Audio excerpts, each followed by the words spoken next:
Thank you for joining us today. My name is Rachel Roberts. I am the Community Relations and Legislation Manager here at Family and Children Services. And my priority is to be a collaborator and resource for you throughout session, and I'm really looking forward to working with each of you. At this time, I'd like to turn it over to FCS CEO Adam Andreassen. So thank you so much for joining us today. I'm Adam Andreassen, CEO at Family and Children Services. We're a large community mental health center in Tulsa, Oklahoma. We're like 13 others in the state in that we cover and provide mental health services for a wide variety of people within the community. We're going to have a lot more information about ourselves, but the real point today is about CCBHC. What are these letters that you keep hearing about, and why do they matter so much? So I'm going to jump right in. I know your time is precious, and we're going to go straight to it. So the most important part of this slide really is at the bottom, a certified community behavioral health care clinic. So CCBHC, that's what that stands for. We'll have a little bit more on the history, but the history of this really is that community mental health started way back in the JFK administration, and then Oklahoma became one of those states that sort of demonstrated the new style, the 2.0, if you will, of community mental health, a CCBHC. So every CMHC, Community Mental Health Center, is a CCBHC in Oklahoma, and we'll have a lot more information as we go along. So this slide is part of a 1, 2, 3. It might be a little heavy-handed, but I don't think so. And the reason it might be a little heavy-handed is we know that CCBHCs have been a huge success over the last 7 or 8 years since they came to Oklahoma. But we also know that there's some funding changes coming that could negatively impact us. And so we really want to highlight for you how important it is to maintain current levels of CCBHC functioning and hopefully, ideally, even invest more. So there's a little bit of a 1, 2, 3 here. I really like what we mocked up, even as I know it's a little bit dramatic, but I don't think it's overly dramatic. CCBHCs are transforming Oklahoma families, but you can see this family shrinking. And the impact of losing the funding, of course, we believe would be devastating. And when we talk about losing funding, I want to be very, very clear and hit this straight on the nose. Over the last 8 years or so, we've been in a demonstration. We've been one of the first 8 states to be part of a demonstration of the new style of funding for CCBHCs. That demonstration has opened us to have more federal funding. That federal funding is set to expire in September of this year. Now, the reason it's going to expire is because the federal government is pushing more states to adopt this model, and they're pushing other states to adopt this model because it's so good. And because the first 8 states have demonstrated so effectively, congratulations, you've demonstrated it so much, you don't need this money anymore, so we're going to move it on to others. Now, I'll tell you about what that means. There is going to be some expiration of funding, but there is still a lot of federal support that comes from this program. And so it is still, I will put to you today, a much better alternative than anything else out there. So we'll talk a lot more about that, but I really want to highlight it would be devastating if we don't continue this. So this is another point. As we hop into CCBHC, I really want to highlight, this was sort of our aha as we're thinking about it. We live in this world all the time with CCBHCs.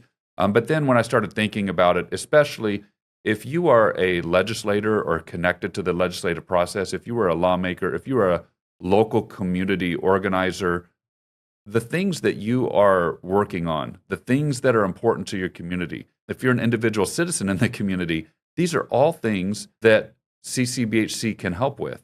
And if you think about all the stuff that makes the news and all the stuff you talk about and all the stuff that we get together in roundtable and say, how are we going to solve this? It's things like, how do we make sure there's enough employment opportunities out there? How do we keep people out of jail and in other situations so that their life can thrive and that their families aren't broken apart? How do we solve homelessness? Of course, mental health and well-being is a huge part of what we do. And then let's talk about substance use disorders, the opioid crisis, fentanyl, which is tied to opioids. All these different things, if you think about all the stuff that are important to communities, those are the same things that we are working on a daily basis with CCBHC. And I'll say more, we're not just working on it, we are affecting it. We are making it better. And so I really want to highlight this because when we talk about the value of CCBHC, we're not just talking about, well, how much does it cost to have people come into a clinic and get care? What we're talking about is how much cost avoidance we are ensuring, both the cost of higher levels of care, which would be more expensive and money matters, but also the real cost, and that is the cost of human lives, human capital, families being broken apart, families not having places to be, jails being overrun, the hospitals being overrun. Those are all things that are very real realities that we have a direct impact on improving. And so I really, really want to highlight we are so much more than a clinic that sees people when they have a mental health need. So there's a lot on this slide, and this slide is one I'm not going to go through in great detail. Instead, I'm going to tell a story. I'm going to tell a story of the last bill that JFK ever signed before he died, and he signed a lot of important ones, but I might argue this is the most important one. You have to remember, this is part of the civil rights era, and the civil rights era is a time frame when everybody is really starting to think in new ways about how communities thrive as well as what holds them back. And one of the things that was becoming really obvious is that mental health disorders, especially if you had a chronic or severe mental health condition, society didn't know what to do, so they just locked you up, either in an insane asylum or a jail. So chronic or severe mental health problems were just a complication. And that complication led to thousands and thousands of people being locked up all across the land. And this aha moment, which seems so obvious in retrospect, is that you should still be able to live a life of dignity with those you love, whether or not you have a chronic or severe mental illness. So what did this bill do? This bill really opened the way to essentially take the funding that was going into insane asylums. And I use that harsh term for state hospitals back then because that's really what they were. It's much different than nowadays. Back then, it really was just we don't know what to do with you, so we're going to lock you up. That funding was repackaged to include 3 basic components that would help to support people in the community. Now, I'm going to oversimplify here, but those 3 basic components were basically medication, like psychiatry, therapy and counseling, psychology, counselors, social workers, so on, and then community support, going into the community and helping you with everything from getting to your appointment to organizing your medication, basic parenting skills, things like that. Well, those 3 components formed Community Mental Health Center philosophy, and then what would happen is that the federal government would go to every state and they'd say, who is your department at the state level that will determine who supports all this and builds this safety net? And that led to basically departments of mental health being the selectors, if you will, of nonprofits like Family and Children's to take the contract for a county, for an area, what we call a catchment, and to provide the mental health safety net. So when you hear Community Mental Health Center, a Community Mental Health Center, or CMHC, was and is the main way of ensuring that people don't fall off the edge into obscurity or into pain and into devastation when they have chronic or severe mental illnesses. We are there first and foremost to be there for people who most need us in that moment of chronic or severe mental illness. So you fast forward to 2014, and everything went great in those decades, right? Not so fast, because in those decades, what we saw is that mental health was chronically underfunded. And that put Oklahoma and so many other states decades behind the 8 ball on having enough resources to scale up. So when you see the massive growth that Family and Children's and so many other services are experiencing right now, remember, that's a feature, not a bug. I'm already hearing people talking so much, oh, the CCBHC spending is out of control. Oh, why we're growing so fast. Here's the bottom line. The real goalpost is not whether there is spending, but is that spending effective, number one? Is that spending helping us to avoid other costs, number 2? And is that spending resulting in the outcomes we're looking for? And let me put you another piece of this goalpost. I think the real goalpost is not whether CCBHCs are spending, but are they reinvesting in the growth that is intended for CCBHC? Because again, we are really trying to make up a multi-decade gap in funding, not just in Oklahoma, but nationwide. So when you talk about CCBHC, there's no other way around it. The spending of CCBHC is a feature, not a bug. Now, about 85% of everything we spend goes to payroll. Payroll has risen over the last 5 years. It's risen because mental health is finally in such demand nationwide that there's a lot more competition for providers, and we have to invest in those things. But we also know that there are ways of analyzing and reviewing whether those salaries are in line with what other nonprofits are doing, but also give us the ability to compete in such a way that we don't lose our best providers to either other states or to sectors that are more about the bottom line than they are about the mission. And that means the nonprofit versus for-profit. Now, certainly there's amazing for-profits and there's amazing nonprofits. They're all doing great work, but we exist first and foremost to provide that safety net. We don't exist to make profits. And so when we make those profits, the question is not, do we make profits? But when you make a profit, what are you reinvesting back? What are you pushing back out into more growth so that we can catch up as a community to all those years and years and years of underfunding? So I'm not going to spend a long time on this slide. You can pause it and study it all you want to, but this is the brief history of how the demonstration came. So when we talk about that underfunding, you go back around 2014, and this is, I sort of joke, but I'm really serious. It might be the last known bipartisan activity in the federal government because Senator Blunt, a Republican from Missouri, and Senator Stabenow, a Democrat from Michigan, they came together and they said, we have got to do something about not just that community mental health is underfunded, but we have to find ways of packaging the funding that emphasizes more, yes, still quantity of services matters, but also emphasizes outcomes and makes sure that systems are rewarded for making people better. And so they worked with SAMHSA and so many others, and that's what led to the Certified Community Behavioral Health Center. And then they selected among more than 20 states that applied, including Oklahoma, they selected 8 states to be part of that original demonstration. And the point of that demonstration was to say, hey, we think this model works, but can we demonstrate it? And that demonstration went so well that around 2019, Oklahoma actually passed a state plan amendment. And that state plan amendment means that even when the demonstration expires, CCBHC is now the standard for Oklahoma. And so that state plan amendment means we're a CCBHC state, but when that demonstration expires, we have some funding gaps that we've got to make up. So when you think about a funding gap, I want to really highlight this slide, and we'll have a lot more resources that we will put over the next few weeks into the, if you follow the QR code at the end of this presentation, we'll have a lot more resources on this so you can really look into all the details more of all the outcomes and all the savings we have. But I just want to highlight this. In Tulsa County since 2022, about a year after we became a CCBHC, we estimate that we have had more than $10 million in savings, and maybe the better phrase here is cost avoidance. We have helped Tulsa County, the city, the fire department, the hospitals, first responders, avoid more than $10 million of cost that they would incur if they didn't have us. Now, if CCBHC went away, there would still be some version of community mental health, but I will tell you, the outcomes we've been able to accomplish over the last few years, the result would be devastating for counties and municipalities everywhere because of the number of expenses they would have to find other ways of incurring. The demonstration's working.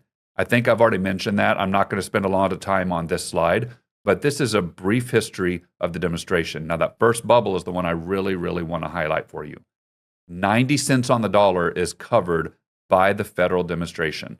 That means that Oklahoma has been able to safely, air quote, experiment over the last few years with a demonstration. But that demonstration has quickly moved from experiment to demonstrated. And so what happens at the end of this demonstration is that we go back to the same level of match that the federal government provides when you are not under demonstration, which is roughly 2/3 by the federal government, 1/3 by the state. That is how the funding comes to the nonprofits like ours that provide that safety net. So we're not talking about going back to nothing, but we are talking about a range of expense. I have heard estimated as somewhere between $15 and $38 million. Now, that's not nothing. That's a substantial amount of money. But the thing I'm going to continue putting before you today and throughout this session is that you have to contextualize that expense against the alternative. The analogy I use is if you're going to buy a new car because you're sick of the car you've got, you need to look at a few things. What does it cost to get into a new car? Because there's startup costs, right? And what does that new car actually do as far as its efficiency? How much gas does it take? What is its efficiency there? And what is its reliability? Is it a proven car? Is it a proven brand?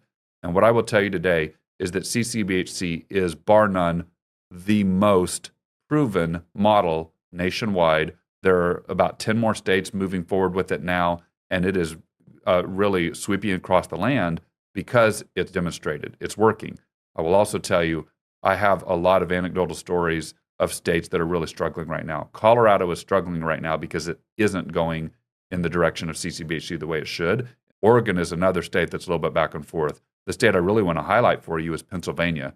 About 2018, 2019, I was in Missouri in a similar size organization to this one, and we were at a conference in DC with a bunch of other community mental health centers. And I was checking into the hotel, and there were some individuals from a Pennsylvania center. And in Missouri, where I was from, CCBHC was going well, as it has in Oklahoma. And so we saw the group from Pennsylvania. We're like, don't you love CCBHC? Isn't it helping? And they were a little tepid because the state didn't love it so far. Well, what later happened is that the state went away from CCBHC. And now they're going back to CCBHC. They're taking a second bite at it. Why? I don't know if they experimented or if really what happened is they languished. And so again, the thing I want to highlight to you today is that this program is for investment and growth by design, and it's also now proven as a population health model to create a safety net. And when you start looking at what else is out there, don't believe anybody if they tell you, oh, we can go get this done at the private sector, or oh, we can just do some value-based stuff and, whip some things up and it'll work. There is no other safety net for community mental health that is working like the CCBHC model. It's proven. This is a quick slide that I'll just show you. Originally, 3 centers went into the demonstration in Oklahoma, and these are the number of centers that went statewide. And now, all 14 centers, including the 4 that are run by the state of Oklahoma, are CCBHC centers. Oklahoma is actually the first state to convert every last one of its CMHCs to a CCBHC. How do we do it? How does CCBHC work? So, again, you can read all this, but these are the 9 basic areas that we dive into. So I'll highlight number 1, mental health and substance use disorder treatment. That's what is most commonly associated with a CCBHC. But let's not miss number 2, primary care, screening and monitoring. And of course, we go further at Family and Children's, as do a lot of community mental health centers, in that we have arrangements with federally qualified health centers and other systems that make sure that that hand and glove of whole person care is accomplished, because so much of what drives somebody's mental well-being is their physical health. We do so many other of these core services, certainly intercepting you when you're in a crisis, but also being there when you come in. And yes, a lot of what we do is serving people who are most in need, who have a lot of mental health demands on their lives. So you'll see on that bottom right-hand corner, we've actually seen a 30% increase in FCS services provided to adults and children most in need. So one of the things I keep hearing from lawmakers and others when I talk to them is this perception that I think is a little off base, this perception that basically CCBHCs should only be serving the most severely in need and that everything else should be pushed out to the private sector. Well, look, the private sector is a really, really important part of the continuum of care. So I'm not impugning that piece of this, but what we do to prevent people from descending into most in need and most acute is every bit as important as what we do in being there and intercepting those that are most in need. We are certainly there for the most acute, but it is not an indictment of CCBHCs to say we serve the whole gamut of people and we do preventative care and we do medication management for people that might only need that or a few sessions a month of therapy, but we also really, really serve the most in need, the highly acute, those with the most intense needs. Now, in that bottom left of that box, you'll notice also, we're really proud of this, since CCBHC, because we've been able to scale up and because we've been able to add so many staff and provide a robust surround you with care system, we're serving people 5 times in the national average. Now, I'm going to pat ourselves on the back for that, but I'm also going to say we only got that done because of what CCBHC has made possible for us.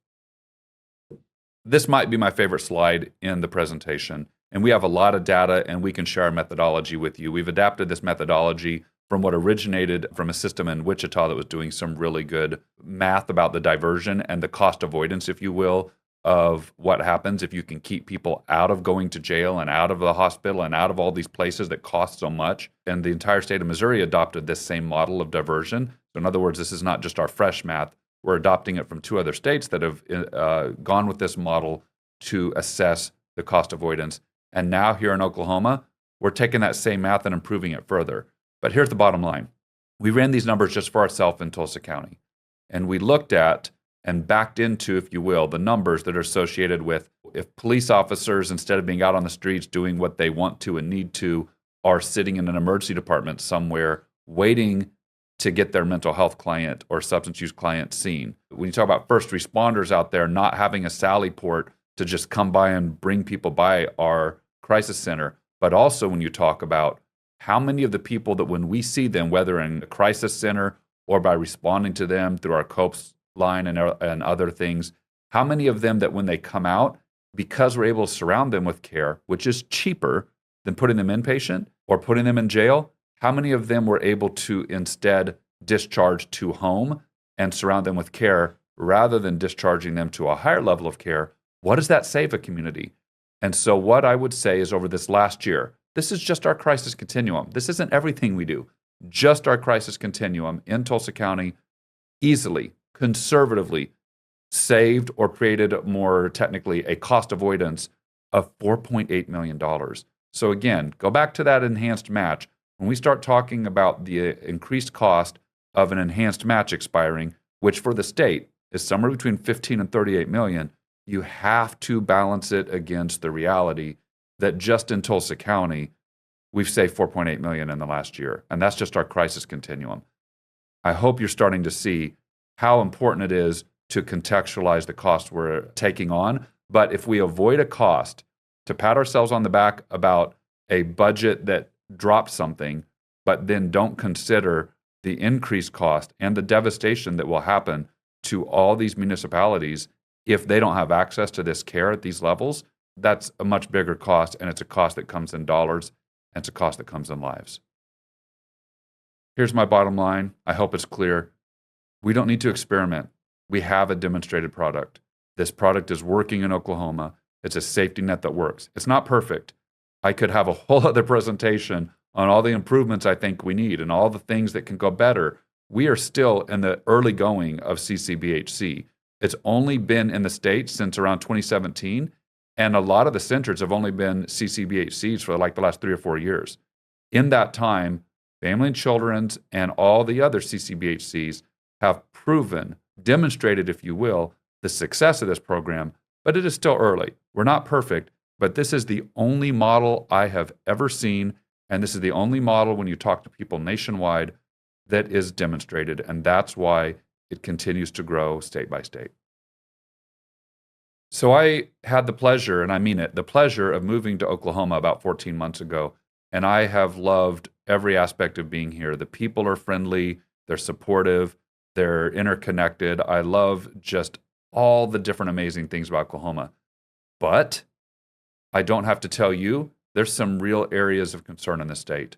And so I really want to highlight some of the things that are driving our need for CCBHC in the state. We are 5th in the nation for mental illness rates. That doesn't mean 5th best. That means the rate of our citizens in Oklahoma who have a mental illness, we are 5th highest. We cannot afford to back off from leaning hard into these funding needs. And I'm telling you, it's not just about experimenting. It's about when, not if, we pay for this. Because we can either pay for it now by responding in crisis and prevention and trying to get ahead of that cascading effect. If you have a parent with a severe mental illness, do you think that that child of theirs, that their life is going to go the same if they don't have supports and surrounding them with care and all the things that make their life go better? And then think about 16% of every Oklahoman has a substance use disorder. Do you think that if we don't lean hard into the investment, that there won't be multiplied levels of cost in lives and dollars on the back end if we don't stay in front of this? So it's not that we don't have a lot of good things happening in the state. but it's also that these areas of need are so critical, we just can't experiment or pivot away from this. You've seen these stats. Hopefully they've changed since I last looked them up, but these are 2023, 2024 numbers. Everything a CCBHC does helps in all these areas. So we are a core part of that continuum. And again, because our funding comes from a mix of federal and state dollars, and because we work so hand in hand with first responders and so many others in the community, I have often said a CCBHC is a lot more like your local fire department or police department or 911 office, in that we are there to be part of the continuum. We are there as part of these civic resources available to municipalities to make sure that we are making the difference that we are here to do. Again, I really highlighted this over the last few slides. I don't think I need to emphasize it all the more, but untreated mental health needs have so many downstream effects. I don't think I'm being overly dramatic to say pulling back from the CCBHC model in any way and from the investments we're making, it would be more than devastating to families. It will be devastating to first responders and to jails and to hospitals and to so many others, schools that are encountering so much level of need. And they are right now often the first line of defense unless the CCBHC is growing at such a robust pace that it can start to carry that load with and for first responders and all these other community members. So again, this is vital to maintain, if not invest further, in this model that is, while imperfect, the best there is in the United States at responding to the needs of communities and preventing the cascading effect of these things running out of control. CCBHCs are best practice. I've said that. Let me talk to you a little bit more about why.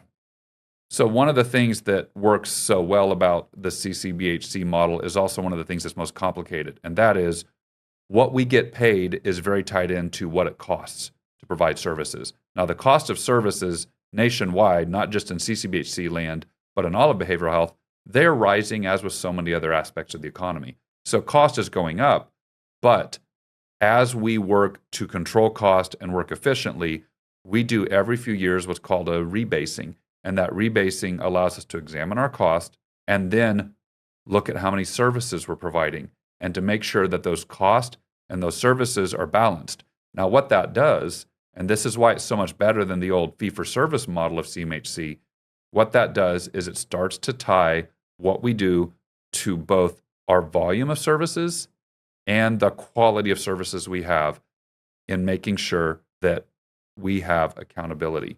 So that accountability, again, it's not perfect, but it is way better than before because it means that our reimbursement is tied to our cost and to our volume. Another aspect of the CCBHC model that I think makes it so vital for communities is that it enhances the ease of establishing local partnerships. So what that means is when we have the funding to provide care, I can't tell you how different it is now than it was before when we only had fee-for-service, to be able to come to so many tables, to embed at the 911 office, to go to different places in the community and to schools, and to talk to others who need us there. And instead of saying to most of them, hey, we need you to pay for us, we can come to those tables and say, we actually have a mechanism for those who are uninsured or underinsured, and we have a mechanism of billing for those services so that we can be there and meet that demand. So really, when we talk about CCBHC, the extra funding is what finally allows us to show up in ways. And I will tell you, I've been in and around communities before CCBHC that really were always given side-eye to the community mental health center. And a lot of it was deserved, but the thing that so many communities didn't understand is that side-eye of how underserving we were was because we didn't have the funding mechanism. We didn't have the ability to show up and be there, and so we had to only go where we had good reimbursement, and that wasn't very many places. So when we talk about CCBHC, again, I want to lean straight into it. The funding allows more local partnerships. As evidence of that, over the last 3 to 4 years since we became a CCBHC, Family and Children Services has established over 200 local embedments in schools, prisons, and so on. Now, we were doing partnerships before, we were collaborative before, but look at that growth, especially in schools where we are doing so much prevention and so much response to our most precious commodity as a society, and that is our children. Without CCBHC, so much of this tide would recede back to previous levels, if not worse. CCBHCs save money. I mentioned this before. It's not if, it's when we pay for care. Do we pay it on the front end with access and intervention, whether you're in crisis or in prevention? So if you look at that right side, it's really just a pretty self-explanatory cycle of how these things start to cascade in the wrong direction or the right direction if we are involved. Now, if you look on that left side of the slide, what we're really talking about with CCBHCs is that people are faced with inadequate access to care.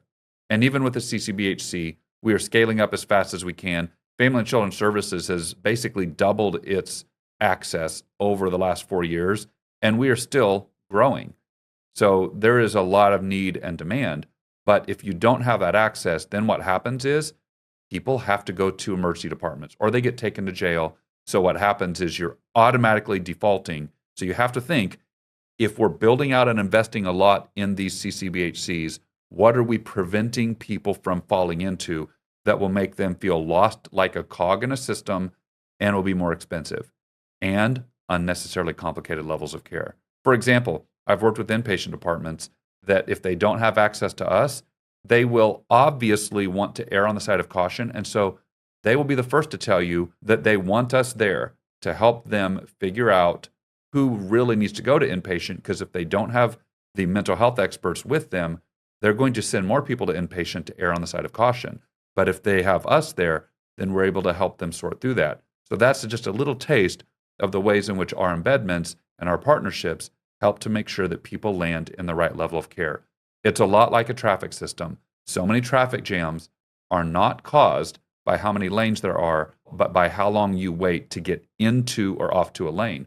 So if, as a community mental health center, by analogy, we're more like a roundabout that keep people moving and get them into the right level of care, we are truly, truly impacting the most important thing to make sure that people get access in the least complicated way possible. We're going to have a lot more stats for you. Please follow that QR code at the end.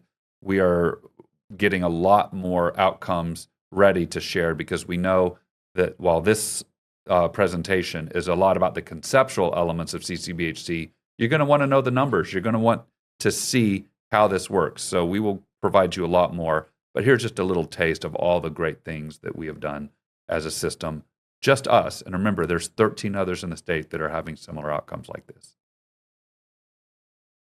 Here's another taste of the outcomes. Look at what happens when people come to us for CCBHC. BMI adherence is those who are adhering to maintaining an optimal or recommended level of body mass index as a result of engaging with us. Same thing with tobacco screening and adherence. Same thing with alcohol and brief counseling. All these things that are killing people, we're helping with. So again, I've been accused of a lot of things, but being subtle is not one of them. So I'm going to come back to this again and be anything but subtle. CCBHCs have dramatically increased access to mental health and substance use disorder treatment. They're doing that demonstrably. They're saving lives. They're saving money. And this is something that we really, really need to maintain and continue investing in.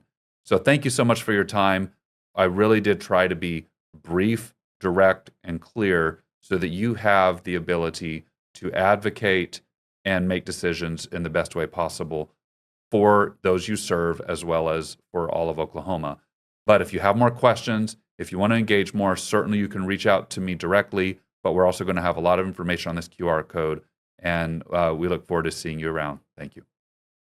For more information, our website is fcsok.org, or you can follow the QR code throughout the presentation. Thank you again for joining us today.